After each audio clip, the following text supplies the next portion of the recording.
যতদিন শ্বাস নেব আমার ইসলামকে বাঁচিয়ে রাখবো, যতদিন বেঁচে থাকবো নির্যাতিত মানুষকে নিপীড়ন থেকে রক্ষা করে যাব।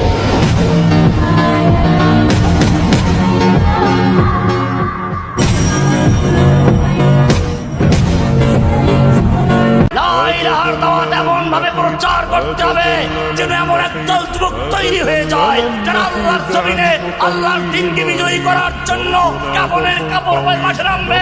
হয়তো বিজয় নয়তো শাহাদত, আল্লাহর জন্য জীবন বাজি, মারলে শহীদ বাঁচলে গাজী। এরকম যখন একদল যুবক মাঠে নেমে যাবে ইনশাআল্লাহ সেদিন আল্লাহর জমিনে সমস্ত মানব রচিত সমস্ত তাগুতের আইন বাতিল করে কোরআনের আইনকে কায়েম করা সম্ভব। আমরা আমাদের দলের বিজয় চাচ্ছি না, আমরা চাচ্ছি 18 কোটি মানুষের বিজয়। আর এই বিজয়ের পথে বাধার যত দেয়াল তুলে দেয়া হবে, এই যুবকরা লাথি মেরে সমস্ত দেয়াল ভেঙে চুরমার করে দেবে ইনশাআল্লাহ।